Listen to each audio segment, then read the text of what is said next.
Welcome back to another episode of iBerkshires TV. We'd like to thank our sponsor of this month, Mountain One.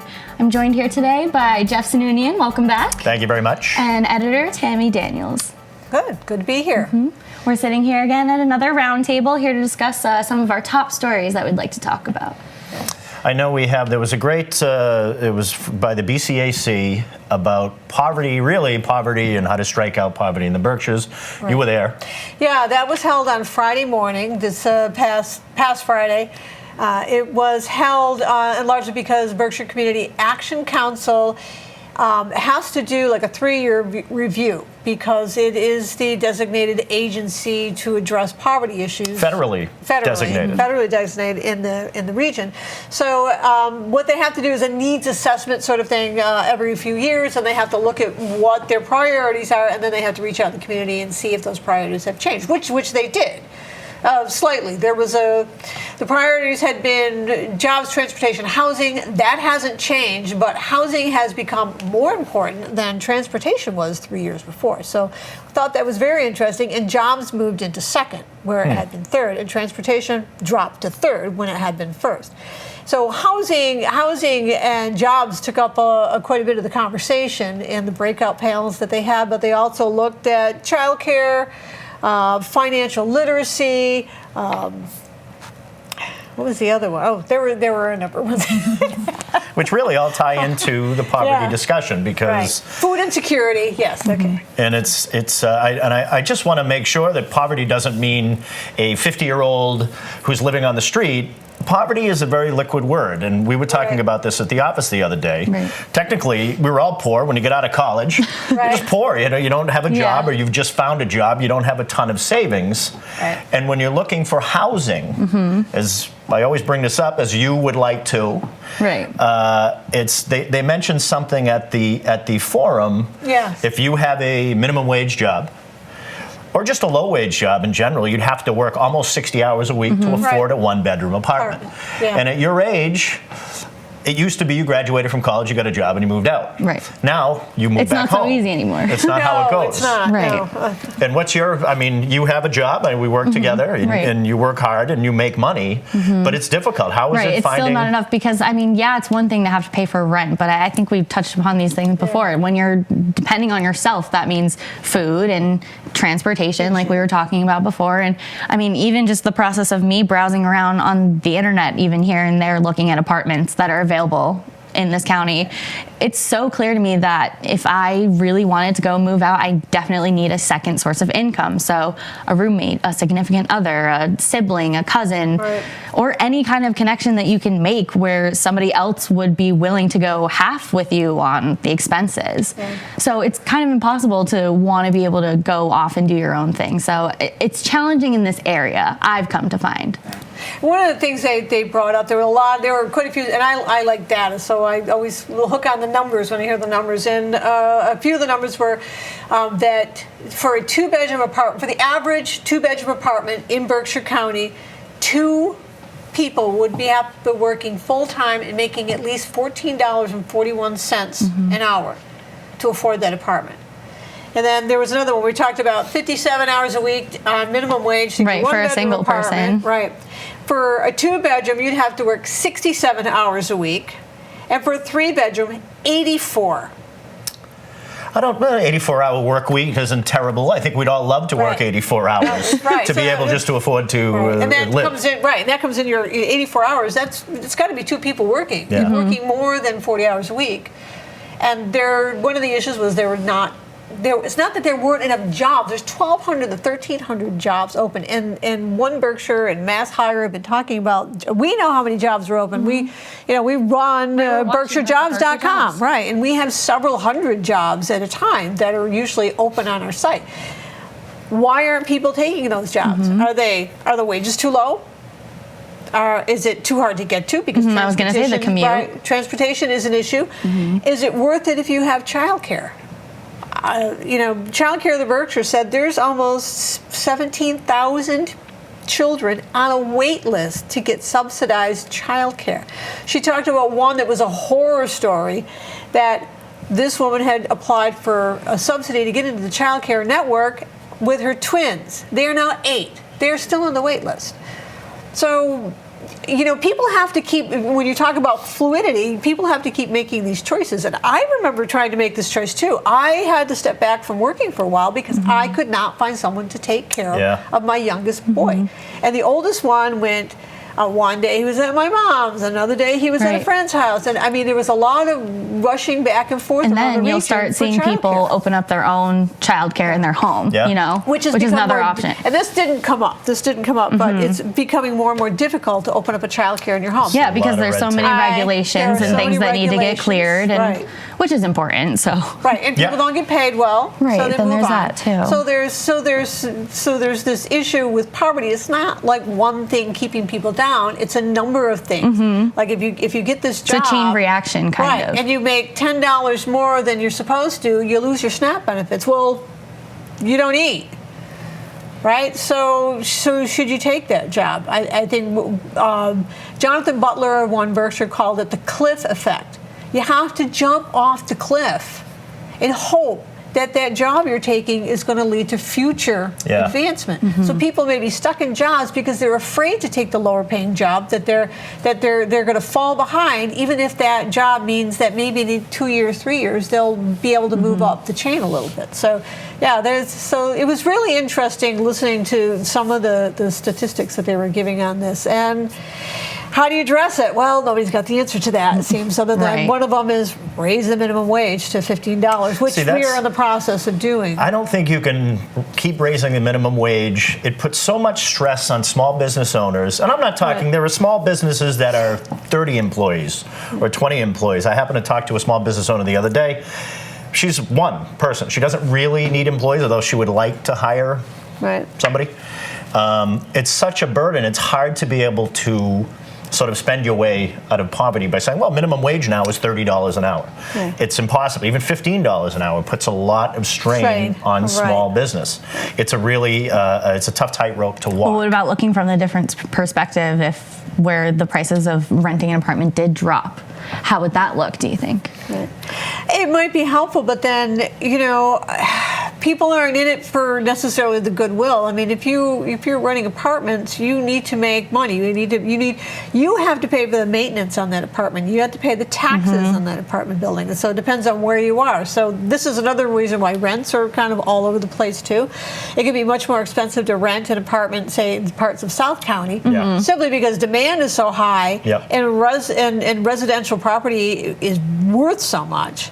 And then you come up here to North Adams, but in North Adams, you were also seeing rents rise dramatically, and I was kind of shocked when I started looking into rents, and rents are 2 or 3 times what I'm paying for my home equity loan. And doesn't include heat, doesn't include electricity. So where's that money coming? So you're using all your money. I think one of the things they said, like at least 25% of people who are renting in the county are overly distressed because more than half of their income is going to keeping a roof over their heads.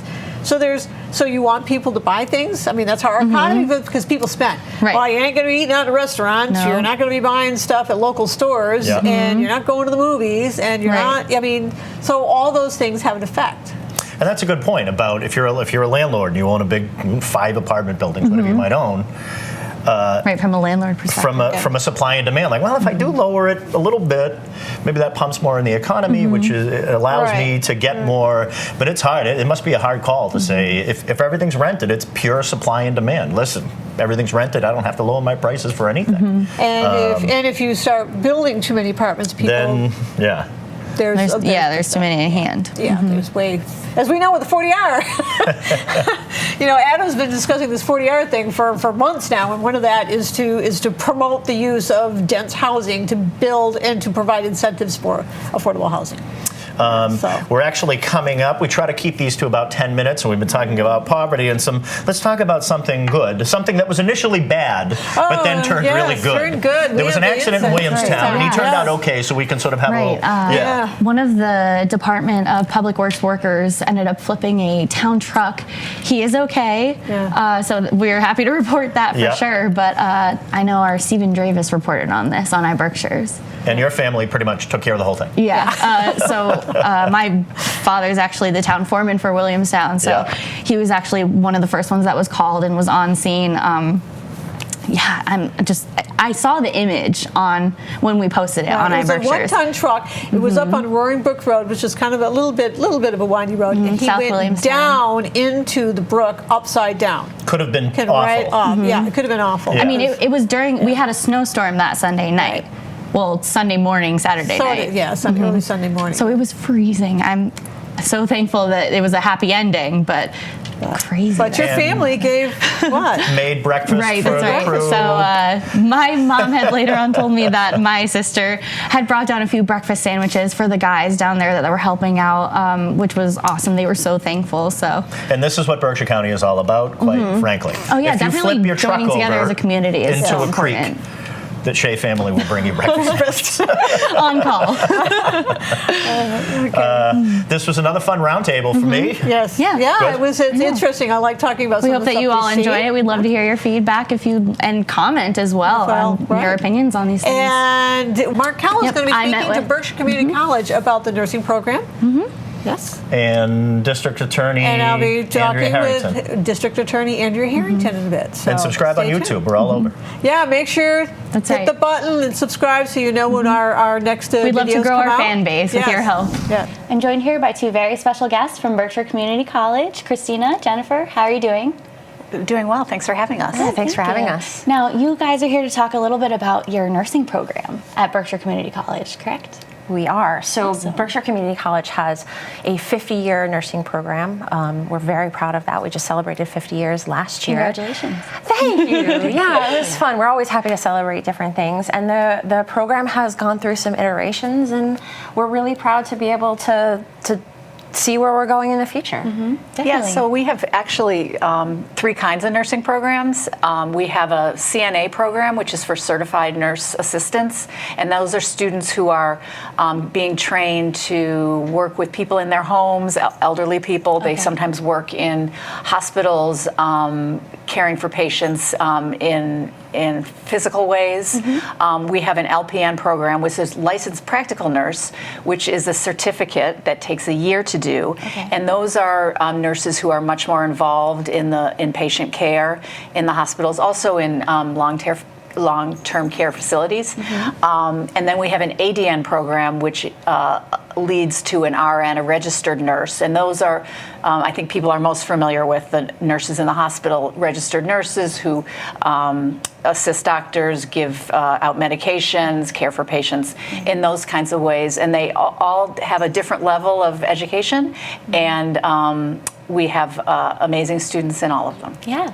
So you were talking a bit before about how you had accepted, how many students was it for this upcoming semester? So we had a little bit of a lull in our nursing program. So we took a little bit of a break, and we decided not to run an associate degree of nursing class for this fall. So we accepted 28 students for the fall 2020 program, and we'll accept the rest of the class for the fall 2020 program this year. The sort of hiatus was because we wanted to take some time through accreditation and other regulators to look at the program and make some adjustments. Yeah, sure. Which was actually pretty common here in the state of Massachusetts. Other programs were doing that too. So we decided to take a little bit of a break, and we're really excited to be able to have a full class for the fall 2020.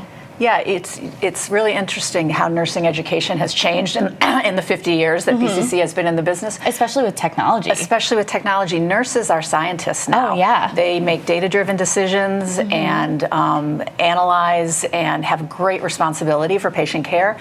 And we want to, when the accreditors came in and said, you know, you've been doing a great job for all this time, but things are changing, we really took that seriously. Yeah. And we felt almost privileged that we had the opportunity to kind of just stop for a moment, which is a year, and really work with our faculty and staff and the hospitals and the long-term facilities on what their needs were and how our nurses could best fill them. And we are extremely excited about what we did in that year. Yeah. It was hard on students because some students were planning on beginning in 2019, and they were very generous with us. Many of them, they applied for 2020. They stayed engaged in many instances with the institution, and now they're ready to come back.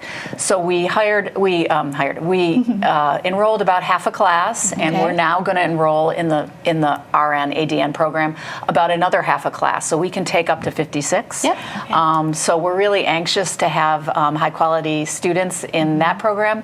We also take about 38 in our LPN program, and those are ready. You know, we're going to start enrolling soon after some information sessions that we have in February and March. That's right. Are you having any open houses at all about the nursing program, or anything where people could find more information if they did want to apply for this upcoming semester? Yeah, so we're actually having an event called Experience BCC, and that's an opportunity for students who want to come in and actually participate in classes and see the instruction that's happening on our campus. Okay, so kind of like a shadowing program? Kind of, yeah, Okay. yeah. We're actually having 2 of those. One of those that's specifically for allied health and the nursing program is happening in February. So if you go to our website, berkshirecc.edu, you'll be able to find the Experience BCC and also the nursing session, the info sessions that Jennifer mentioned. Those are specifically for either the licensed practical nursing program or the associate degree program. Okay. So they're mandatory, and that there's some specific information that we feel like nursing students really need to have before that they're in the program. So that's why they're mandatory. But either one of those gives students and their families, quite frankly, an opportunity to see the facility, talk to instructors, understand the application process, the financial aid process, all of the things that go into becoming a student at Berkshire Community College specifically for nursing. Yeah, and it might be interesting for people to understand that these are discrete credentials, but they can stack into one another. Okay. So students... How do you mean a bit? So some students get their certified nurse assistants while in high school. Okay. And those students then can apply to our licensed practical nurse program, which is a 1-year program and a 1-year certificate. But don't let it fool you. It's a very intense 1 year.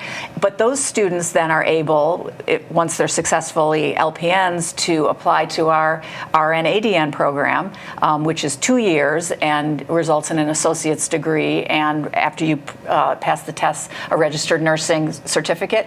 And then those students can go up, and we have partnerships with UMass in particular. Yeah, well, that actually is something that I wanted to ask about, is how many of your students actually end up going on to 4-year colleges, or do most of them end up just staying and going right into work? In terms of the nursing program, or just in general? We'll say nursing program. So more and more facilities are looking for students that have a bachelor's degree. So the relationship that we've had with UMass for a student to be able to go from an associate's degree to a bachelor's program, we've had for years and years. And so a lot of students actually do start to take classes towards their bachelor's program before they finish their associate and degree in nursing program. So we are seeing a growing trend where nurses are starting with the associates and moving into the bachelor's and moving into master's and doctoral level. So that's It's very just so common. incredible just listening about people doing this. I just think it's such a great field to go into. I mean, me personally, I didn't, but I do have friends that I graduated college with, and even now that are still going through nursing, and it's so great to hear about it, because it is rigorous, but these people that choose that they want to do it, they know that that's what they want to do. I've noticed that theme throughout anybody who does choose to go into nursing, is that they know that that's what they want to do. And I just like that people who go about careers like going into that way. It's really an amazing profession because you can do a lot of different things. You can be a floor nurse for a long time, and then within the hospital, there's lots of opportunities for leadership roles, and we have nurses who come back and teach at BCC, and we're really excited about that. We have nurses that work in public health, and so it's a wonderful starting point, but it can just be a starting point for many people, and there's lots of places to go. So we've been really impressed with what our alumni are doing, and how well also they're taking care of all of us in Berkshire County. One of the things that we hear often is that students will say, I wanted to go into nursing because I had a family member, or I myself was in the hospital and I had a nurse who was so wonderful to me that they made my experience and they made me feel like I was going to get through, or my family member was going to get through whatever this difficult time was, and I want to be able to give back. And there's something very special and something very emotional about that kind of reason to go into the profession. Because it's more than just, putting things in machines and reading paperwork. You do have to interact with these people, and you have to be a people person. And we take it seriously at BCC. One of the reasons we wanted to kind of reset was because we know that we are educating the nurses that are going to take care of all of us. And so that's ultimately what it comes down to, is just continuing this. If we don't do it well, then it doesn't get done well. So we now know we have to do it in an exemplary way, and we're prepared to do that. Well, unfortunately, ladies, I am getting the 1-minute mark from our producer, Ryan, but I just wanted to thank you so much for coming in and just touching a little bit on the nursing program. It sounds to me like there's so much more to be talked about, and I hope that our viewers out there that are interested will reach out to you guys or check out your website. And I'm really happy for you guys. Thank you so much. Thank you for your interest in it. Bye-bye. Thanks. Greetings, Berkshire County, and thank you for joining us this morning on iBerkshire's TV. It's an exciting day today. If nobody is aware of the Thunderbolt Ski Trail in Adams, you certainly are going to be today, because we're joined by two members of the Thunderbolt Ski Runners. First of all, the president, Josh Moran, thanks for coming this morning, and also Josh Chittenden. Thank you. First of all, tell us, the Thunderbolt Ski Runners, what are they all about? What are they charged with doing? What is the mission of the Ski Runners? Well, Thunderbolt Ski Runners were started roughly 12 years ago, and the club was formed with the idea of, we need to put a race on. And Blair Maher was the mastermind behind wanting to put a Thunderbolt ski race on called the 75th anniversary. So essentially what we did was take the two old club names, Adams Ski Runners and the Thunderbolt Ski Club, and we thought it was very fitting to join those two names. And hence, that's where we came up with Thunderbolt Ski Runners. Since that date, we've done a lot of trail maintenance. We've put on a handful of races. Snow always seems to hinder us. Snow is a problem. Even in the Berkshires, it's a problem. And it was a problem back in the 30s and 40s. There were many winters where they'd be praying Old Saint and hoping for snow. But since then, we've come a long way, and we're doing some restructuring within the club, and looking forward to the future. Yeah, we're absolutely going to get to that. And I know if you caught it, you mentioned Blair Maher. Yeah. And we could get into the history. We could do a half-hour interview on the history of it, but there is the movie out there, Purple Mountain Majesty. If you're interested in the history, it's fascinating. Go look up Purple Mountain Majesty and you'll find it. Absolutely. You recently got a grant. And a great grant from, well, tell us about that. You got a grant, and it has everything to do up there with the Glen and the Thunderbolt. Yeah, so the grant is for $54,000 from MassWorks, which is through DCR, to build hopefully 3 to 4 miles of new beginner mountain bike trails right in the Glen proper area. That's unbelievable. And this leads us into Thunderbolt Ski Runners were about the ski trails. But now it's kind of a whole new story. You're taking on a lot more responsibility. Tell us a little bit about that. Yeah, I think that kind of as our winters have been maybe a little below par, mountain biking has really hit the scene, and essentially the same group that maintained the Thunderbolt has then maintained and created new single-track mountain bike trails in the Glen. How many? Yeah, so currently we have roughly 8 miles of newly formed mountain bike trails we've been working on for the last 3 to 4 years. I'd like to say Heather Linscott has been a very instrumental part in not only applying for this grant, but also keeping the push for keeping trails. So with 8 miles of new trails and roughly 15 miles of old existing trails, we've really are starting to grow our mountain bike culture here. And that actually leads to another thing, which is with all the flat space up there that you guys now are taking care of, Nordic skiing has become, it's always been popular up there, but I guess now it's become a lot more popularized, if that's the way to put it. Talk about, you've got new loops, new trails for Nordic skiing, which coincide, of course, with the mountain bike trails, I would assume. Yeah, so there's the Glen Meadow Loop. It's a 1.7 mile loop with virtually only 100 feet of elevation gain. So it's a great spot for families to get out with the kids. Folks who just don't want to travel very far. If you live local, we've seen some local folks from Adams get up and enjoy this 1.7 mile loop. There's also the Mosier Loop, that is a loop that is off of West Mountain Road and continues up to the Cheshire Harbor parking lot, and then continues behind the old Greylock greenhouse property, and we'll bring you back down to the Gould parking lot. If we were actually just talking a little bit off camera about the parking up at the Glen, give us the best. If I don't really know what I'm doing and I'm coming in from Connecticut, and I say I've heard about this Glen and I want to go either ski it, a mountain bike, what's the best place to go to find out where to park, how do I plan my day? What's the best place to go? A couple ways of doing it is, one, you could always stop at Berkshire Outfitters and get a first-hand experience and really tailor your event for what you're trying to do. Yeah. But when you get up into the Glen, there are a few parking lots, a few areas that can get some overflow and congestion. Yeah. There are some signs on the south side of the road that say no parking. Yeah. So just don't park in the no parking sign area. Yeah. Beyond that, you're more than welcome to park anywhere along the north side of the road, on the Gould Road and or Thiel Road.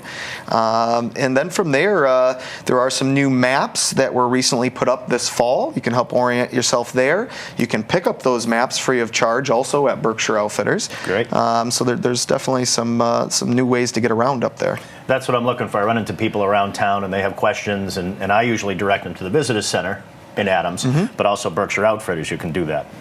Everybody, of course, right now we're filming this at the end-ish of January, and this probably will air in another couple of weeks or something. I just want to tell our viewers this, but everybody wants to know the current conditions. Skiers are crazy. They want to get up there, they want to hike, and they want to ski.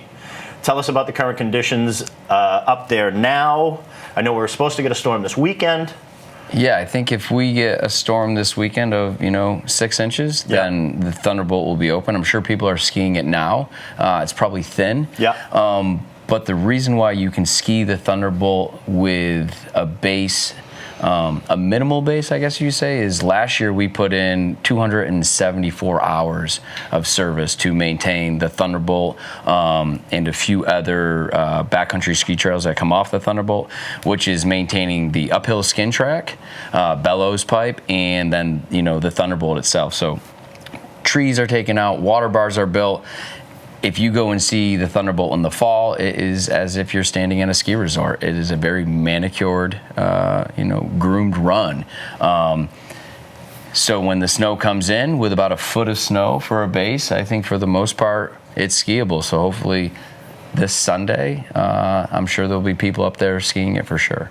I'm always surprised the way you guys, not surprised at how well you take care of the trails, but as the years have gone by, you can be downtown in Adams and look up.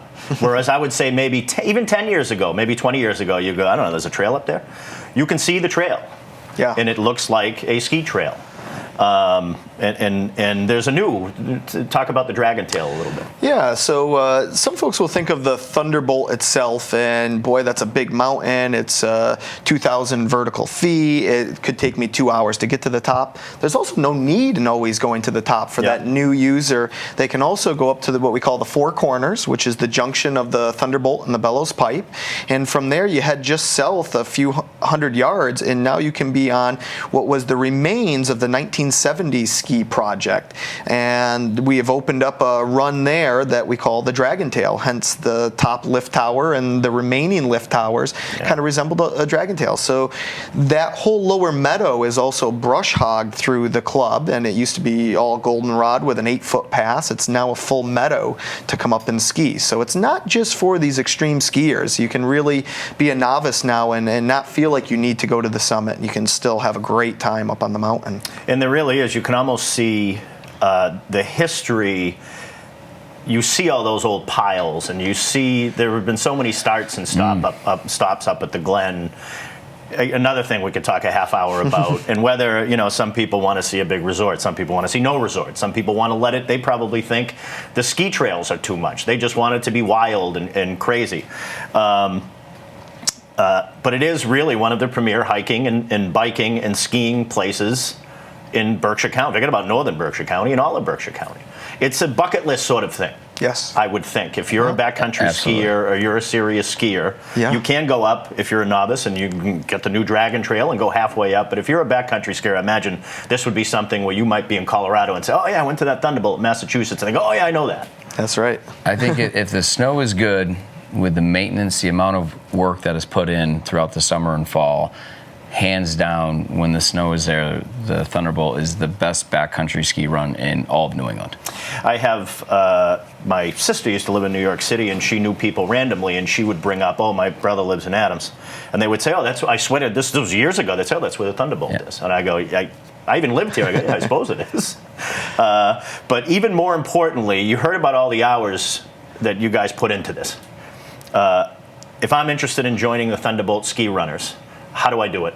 First of all, how do I do it, and what does it entail? Are you obligated to go work on it? Are you obligated to go to every meeting? Some people with crazy life. Sure. So we do have a website, thunderboltskirunners.org. You can go on the website and you can become a member. And so a lot of questions are, what do you do with membership money? Where does this go? Well, through the years, we've we've bought in 4 heavy-duty brush cutters, tailing almost to $2,000 for brush cutters, constantly picking up new trail tools. Yeah. And from there, we've got a few items that we're looking to purchase, a new brush hog to actually maintain these meadows. And but not only do you just get this material stuff to help maintain, but you also get this community when you join the membership. You're going to be invited to these club-only events, these club different things that not only mountain biking but ski days that we do. And currently there's going to be some new things on the horizon for us that I think are going to be very exciting. We are not quite ready to spill the beans about it, but we are working on some new exciting things. Yeah. I can't thank both Joshes enough for stopping by this morning in Pittsfield, all the way here in Pittsfield. And if you're interested, thunderboltskirunners.org. And when you're enjoying one of the greatest natural beauties in Berkshire County, thank a ski runner if you happen to see one. That's right. Josh and Josh, thank you, and thank you for joining us. Thank you. Come back and see us again on iBerkshires TV. Thank you to our viewers for watching this episode of iBerkshires TV. Thank you as well to our guests for joining us and to our sponsor, Mountain One. Please subscribe to our channel, and we'll see you again on the next one.